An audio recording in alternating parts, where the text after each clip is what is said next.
Greetings, everyone. Greetings. Welcome to another episode of Brown Girls Are Beautiful.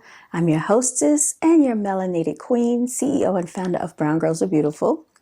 Y'all, today I want to get into a topic that does affect the entire nation.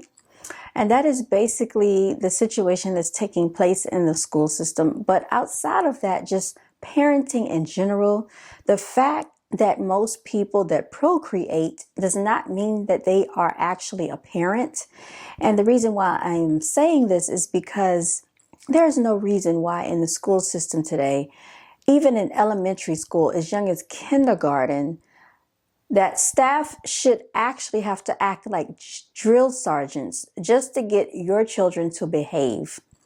And people, including many mothers, that's what they want to classify themselves as mothers because they birthed a child, want to come to the school and actually argue with the teachers because the teachers are having discipline and behavior issues with your child that you sent to school with these behavior issues. Now, needless to say, the more and more this goes on, this is going to continue from kindergarten up to middle school, from middle school up to high school. So what do you think is going to happen if these children graduate and they go into society on their own? Chances are they might never leave home, or chances are they're going to become a tyrant, a miscreant, a delinquent in society and end up in jail. And I've had my own personal experience with some of this behavior myself, which led to the referral of a fourth grader that thought he could backtalk me and be disobedient. Okay. I've had a fifth grader try to stare me down and tell me that the class is not going to listen because they're not interested in doing the work. So she was trying to speak up for the entire class when all I was doing was simply trying to help them because most of them can barely write, don't know proper grammar, don't know to put a period at the end of the sentence, to start a new sentence with a capital letter, and barely can write incomplete sentences, yet alone spell, in fifth grade, going to middle school. So instead of getting an attitude with the person that's trying to help assist you, why would you not take on the advice? All right, but that's neither here nor there. I want to get into this news article that I came across the other night, you all.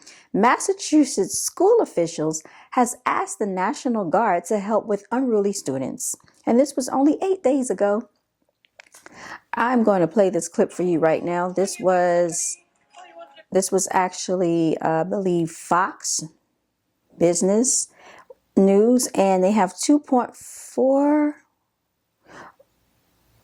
I'm trying to see how many views they have on this. 88,000 views. Not enough people are really concerned with the school system because they're just concerned with, I guess, getting money, buying Jordans, buying weave. What else? Oh, hustling. Pretending that they have the lifestyle on social media when we all know that this economy is in a disenfranchised state, and this is on a global level, and it's not just affecting certain people, it's also affecting Caucasians. So if it's affecting Caucasians, chances are likely that it's affecting melanated people the most, since we are the most disenfranchised. How do I know this? Because as a licensed realtor, most of the people that I talk to can't qualify for a house because they don't have money saved. They don't invest into their retirement. They have low credit scores and they have too much debt to income ratio. So let's stop pretending out here like on social media we're balling, because a lot of you are not. So stop it. A lot of the children that I've spoken to in elementary school want to be nail technicians and do hair, but they can't read. So I'm trying to understand how they feel like they're going to run a business, but they don't even know how to probably read the customers' names. A lot of them can't properly count or do math, add, subtract, divide, or multiply. So how are they going to go into business for themselves without getting ripped off?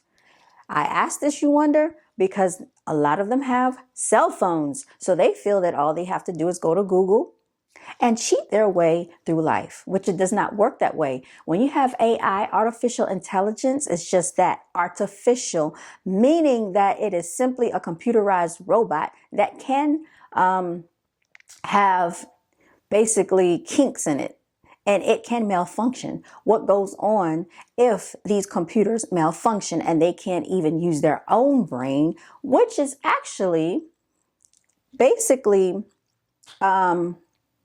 it's actually modeled after the human brain. So I talked about this on my videos before. Let's get into what the Massachusetts school officials have to say, you all. Levels of chaos and violence at a high school. In Massachusetts, students at one high school are so out of control, educators aren't just calling the police, they're calling in the National Guard. We're looking for support with the National Guard to come in and act as substitute teachers, hall monitors to make sure that the high school is safe. We're just looking for a little bit of support within Brockton Public Schools. Well, we're not asking them to deploy a whole army to our school. We're asking for support, especially with the teacher shortage throughout Commonwealth of Massachusetts. We need more staff to support our staff and help the students, learn, have a safe environment. Teachers say students are having sex, doing drugs, and have even started violent brawls that have resulted in students being stabbed. Here now, committee member from that high school, Tony Rodriguez. Tony, good to see you, and thank you for being with us. Just talk to us how bad the school has gotten. What's happening where you're now asking for the National Guard to come in and keep the peace? It's chaotic when we have students that basically are in the school thinking that it's a playground. Lack of discipline. It starts at home. The deficit kind of put a big hamper on us in making sure that we have a safe learning environment with the teacher shortage that we have because of the massive layoffs that we dealt with last fiscal year. Is everybody on board with this, Tony, to get the National Guard in? Is there pushback from other committee members? What's been, the response from Governor Healy on this? We drafted a letter. There was 4 of us that drafted a letter. We requested a meeting of safety last month. All right, I'm not going to play the whole video, but I will say, you heard what the guy said. It starts at home. It starts at home. Do you remember that saying, it takes a village to raise a child? They didn't say it takes a single mother to raise a child. They didn't say it takes children to raise a child. They didn't say a child should raise a child. So for all the parents out here, or quote parents that you call yourselves, that think that you're parenting, clearly this is not going on. Teachers are quitting by the droves and boatloads, and they're not returning because you can't control your children. Let's continue on, y'all, because I think that what's going on is that the parents, there have been some pushback from the parents. They feel like it's a bit too drastic. They feel like this is not necessary. Well, why don't the parents come in and teach? Why don't the parents come in and teach the children if that's the case? Why don't, you're going to get sprayed.